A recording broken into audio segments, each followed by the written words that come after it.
Hello students, welcome back to my channel. आज मैं आपके लिए लेकर आया इकोनॉमिक्स से रिलेटेड वीडियो सेमेस्टर 1 की। देखिए, जैसे मैंने आपको प्रॉमिस किया था, नोट्स रेडी हो चुके हैं, तो इसलिए अब लगातार वीडियोस आती रहेंगी। मैंने अभी लास्ट वीडियो आपकी सेमेस्टर 1 से सिलेबस के रिगार्डिंग बनाई थी, जो इकोनॉमिक्स का था। अगर आपने अभी तक उसे नहीं देखा तो पहले उसे ज़रूर देखें, तभी आपको समझ आएगा कि प्रॉपर हम किस तरह से वीडियोज़ बनाएंगे और आपके लिए लेके आएंगे। जो बच्चे बीए प्रोग्राम कर रहे हैं, ऑनर्स कर रहे हैं, BCom, Delhi university as regular या ncweb से, उनके लिए इंपॉर्टेंट वीडियो होने वाली है। पहला टॉपिक शुरू करा रहा हूँ इकोनॉमिक्स का, व्यष्टि अर्थशास्त्र का। सभी आर्थिक समस्याओं की जड़, संसाधनों के वैकल्पिक प्रयोग, अर्थव्यवस्था की केंद्रीय समस्या। बहुत इंपॉर्टेंट टॉपिक है। ये तीनों एक ही तरह के क्वेश्चंस हैं। अगर आपको पूछे कि सभी आर्थिक समस्याओं की जड़ क्या है, तो भी आपको यही आंसर लिखना है जो मैं समझाने वाला हूँ। और अगर इन दोनों में से जो भी सवाल करे वो भी ऐसे ही आपको लिखना है। मैं लास्ट में आपको ये भी बताऊंगा कि किस तरह के क्वेश्चन आपको पूछे जाएंगे। ठीक है, शुरू करते हैं। और रिक्वेस्ट करूंगा, पहले अगर आपको वीडियो पसंद आए तो प्लीज़ लाइक जरूर करें। और जो बच्चे पहली बार चैनल पर विजिट करें, मैं उन्हें बता दूं कि मैं अपने चैनल पर सब्जेक्ट से रिलेटेड कोर्स कराता रहता हूं। Hindi, English, political science, environmental science, economics.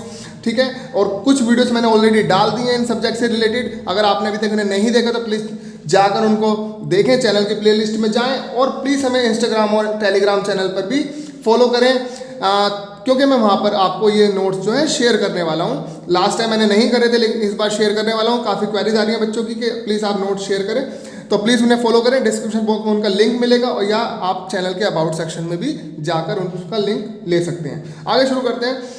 देखिए, सेमेस्टर 1 में आपका जो सबसे पहला यूनिट का पहला टॉपिक जो है वो है सभी आर्थिक समस्याओं की जड़। देखिए, किसी भी अर्थव्यवस्था को, चाहे वह सरल हो या जटिल, विकसित हो या अल्प विकसित, यानी डेवलप्ड हो या अनडेवलप्ड, मुक्त हो या नियंत्रित, इन तीन मूलभूत तथा परस्पर संबंधित आर्थिक समस्याओं का सामना करना पड़ता है। यानी किसी भी अर्थव्यवस्था को इन जो तीन समस्या मैं आपको बताने वाला हूँ, इन तीन समस्याओं का सामना करना पड़ता है। देखिए, पहला क्या है, किन वस्तुओं तथा सेवाओं का उत्पादन किया जाए। यानी कौन सी वस्तुएं और कौन सी सेवाएं उत्पादन किया जाए, उनका कौन सी वस्तुओं का उत्पादन किया जाए, कौन सी सेवा दी जाए लोगों को। ये सब बहुत इंपॉर्टेंट टॉपिक है, और ये सबसे बड़ी समस्या भी है इसका सोचना, इसका आंसर निकालना।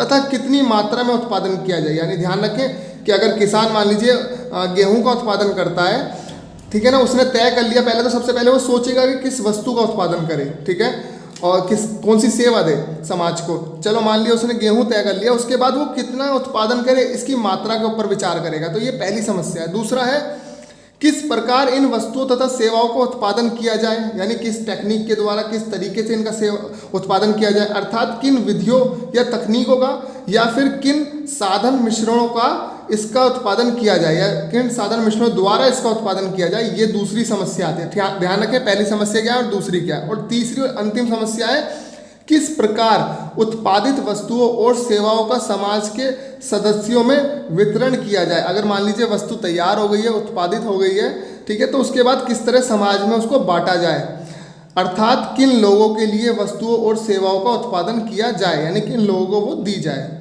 यदि साधन असीमित होते तथा उनके वैकल्पिक प्रयोग होते, तो किन वस्तुओं का किस प्रकार तथा किन लोगों के लिए उत्पादन किया जाए, ये सब समस्या उत्पन्न ही ना होती। देखिए, अगर संसाधन असीमित होते, यानी वो अनलिमिटेड होते धरती पर, तो ये सब तीनों क्वेश्चन का आंसर हमें देना ही नहीं पड़ता। फिर तो सभी उनका यूज़ कर लेते, प्रयोग कर लेते बिना किसी रोक टोक के। ठीक है, तो आपका ये जो तीन समस्या आपको याद रखना है, सिर्फ एज इट इज़ ऐसे लिख देना। मैंने इंपॉर्टेंट तरीके से ये समझ लीजिए, सिंपल तरीके से आपको प्रोवाइड कराइए। अब मैं आपको इंपॉर्टेंट क्वेश्चन बताता हूँ कि किस तरह से आपके पूछे जाएंगे इस टॉपिक से रिलेटेड। ध्यान से देखिए।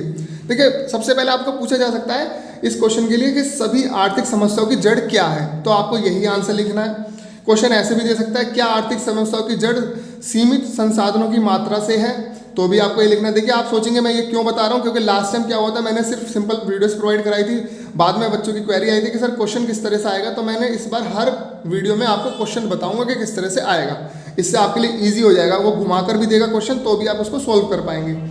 अगला है तीसरा, यदि साधन असीमित होते तो क्या उत्पादन से जुड़ी आर्थिक समस्या का अंत होता, स्पष्ट करो। इस तरह से भी दे सकता है। संसाधनों के वैकल्पिक प्रयोग से क्या अभिप्राय है।